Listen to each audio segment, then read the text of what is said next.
I'm just going to do a whistle-stop tour of the Grade 1 ABRSM pieces from the main book, New Syllabus. Just looking at a few of them. I won't have time in this short tour here to do all of them. But let me first of all introduce you to a toy, which is from the Fitzwilliam Virginal book. Don't forget to look at the little brief footnotes here, because they do help us to understand that the Fitzwilliam Virginal book was a collection of English keyboard music copied out between 1606 and 1619, so it's pretty old.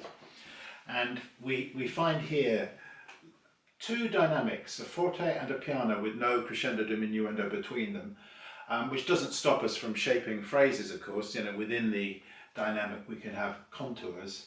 But we've got this 5-finger position all the way through this piece. Now soft.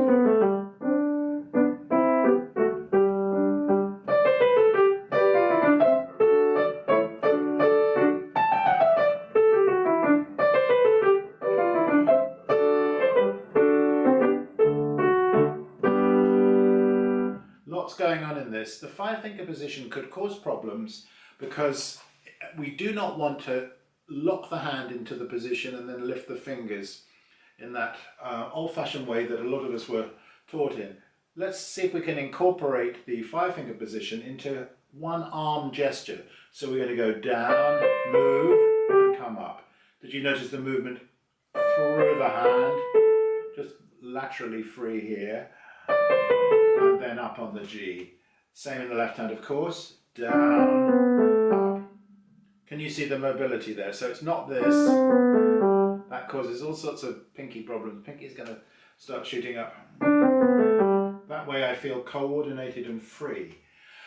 So we can make little exercises out of these 5-finger positions, and I show a few ideas about that in the Online Academy resources, as well as a few suggestions about bouncing, because we need to be able to bounce from the staccato notes and position shifts. If you look at what the left hand does at the beginning, how do I get from there to there freely? By propelling myself up from the keyboard, up, down. So I do suggest in my resources that we could practice exercises like bouncing exercises from the forearm. Nice, relaxed bounces on 5-finger positions that we can move around the keyboard and do in the other hand as well, of course, because both hands need to do that. Moving to the Minuet in C of Mozart, that's the A2 piece, a nice elegant piece that he wrote when he was 7 years old, and there will probably be a number of people taking this exam who would also be 7 years old, or maybe younger, certainly younger.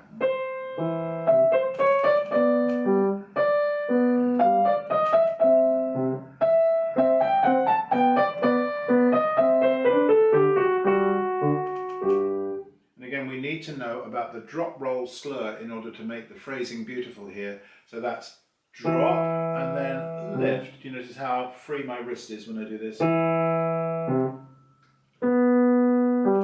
That's the left hand. And then detach. So crotchets that don't have slurs probably sound better if they're detached. Certainly the repeated notes have to be detached. But here as well. You could put a slur here, but detach those, and the drop roll slurs in the right hand as well. Down, up. Again, as in the previous piece, make little exercises that you can look down at the keyboard, so you're not having to look up at the page and read the notes. You can simply practice the drop roll between the pairs of fingers that it's going to need. 3-1, perhaps 4-2. Where do we have 4-2? 3-2. Hop around so that you can mobilize the arm. The next piece I'm going to look at is the Melody of Schumann from the album for the young. It's the first piece from the album for the young. Now, I've got lots to say about this piece, and in my walkthrough there, I think this is one of my longest walkthroughs. The right hand has to sing and the left hand has to accompany.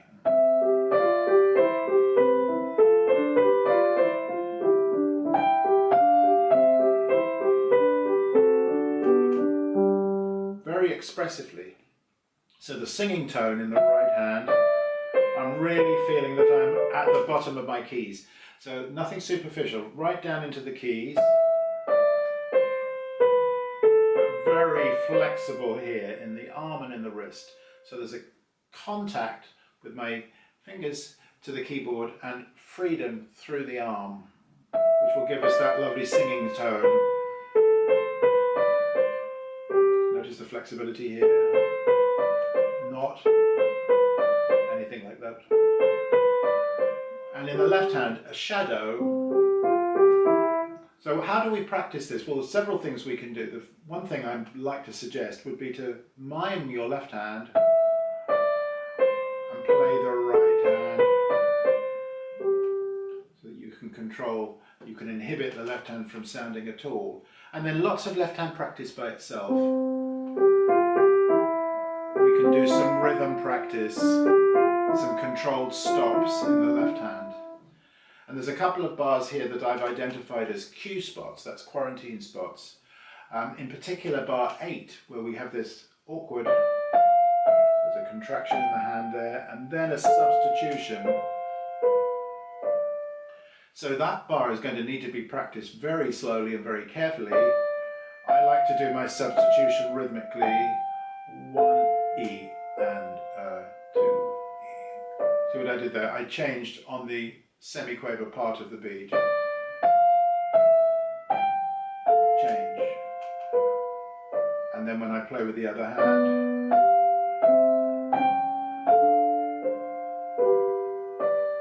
stop there. And then go to bar 11, that's my next cue spot.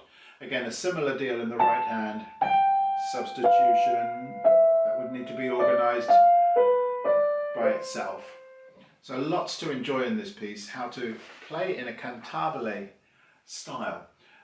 Looking at Chi Hua Tan's piece, the swing, that's the B2 piece, this is great because she explores different registers of the keyboard here.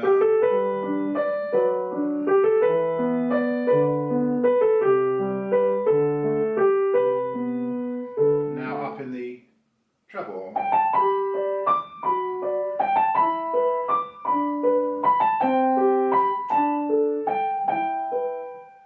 Now down in the bass and in the tenor. And some pedal. Do you see how that piece takes us all over the keyboard? So we need to learn how to balance on our piano stool on both sitting bones, and then on the right sitting bone. So if I'm sitting on my right sitting bone with my spine still straight, I'm going to need to contract the left side of my body and extend the right side, otherwise I'd be leaning over. So you notice there my torso is behind the hands as they play. Now on the left bone, put the pedal down just a moment after you've played the first beat of this bar, bar 19. Otherwise what will happen, if you put it down together with, the A won't have damped after. All the way up to here. Such a great piece. I love what she says at the beginning, soaring as high as your imagination takes you. And then there's quite a big range of metronome marks from 108 to 132. Moving to David Blackwell's arrangement of Down by the Sally Gardens, a traditional Irish folk song. I think this is really beautifully done. We've got a diamond-shaped notes there. We press down silently before we begin so that we can hear the sympathetic vibrations from the strings that are now undamped.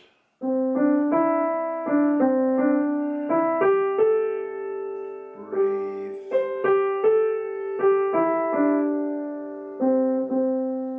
David Blackwell says at the end in his notes, listen to the tune and make it as beautiful as you can. Imagine you are a singer. Of course, we can take that a step further. Rather than imagining we're a singer, sing that line, see what it wants to do. You're going to find you want little hairpins going up, coming down, going up again. That's surely the climax of the phrase, isn't it? The A. And did you notice there how I use my wrist to breathe? So a little gentle release of the wrist here lightens the sound, enables me to move to my next phrase.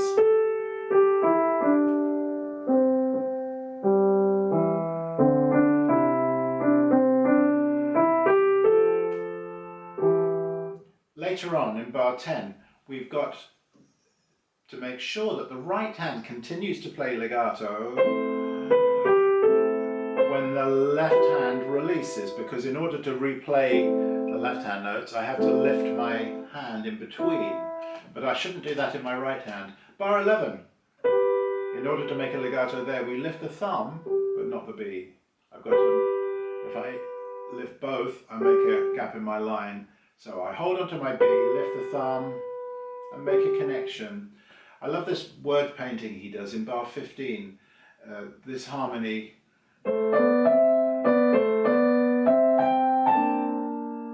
is describing the word foolish. You can hear the regret in the voice, but I, being young and foolish, with her would not agree. So it's as though he's looking back and saying, oh, if only I'd done things differently, if only I'd listened to her. And you can hear that in the dissonance there between the B flat and the A. That's a very beautiful setting. Alyssa Milnes Cockatoo, that's C1. Check out what a cockatoo is. I just looked it up on YouTube. There's a video or two of this bird pecking around and squawking and being generally irritating. She's marked it pertinacious, which I love, persistent. So we get this flavour. 3,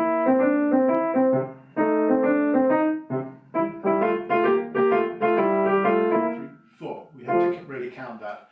What's especially good about this is a great little piece. It's full of colour and life, but it's also pedagogically incredibly valuable because she gets you to do here some double notes. Now, for the grade 1 player to be learning about double notes in this way is fantastic, because the way she presents that is with releases upwards. So we have to play 3 and 1, and then as we get to 4 and 2, we slur the groups. And with the dynamic marking of piano, that encourages us to play freely and lightly. And then here, double notes, sorry, not double notes, repeated notes. We have to keep flexi there so that we don't seize up.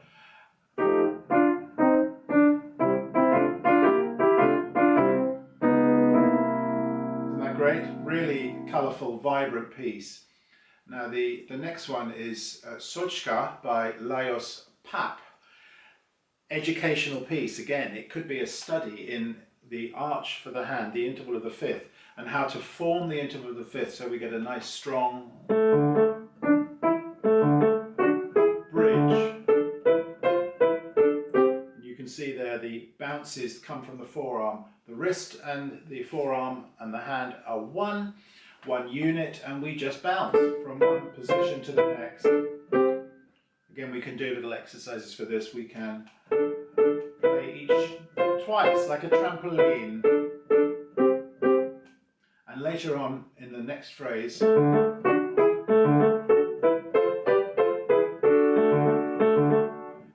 third finger joins in. So again, a good preliminary exercise would be to play the fifth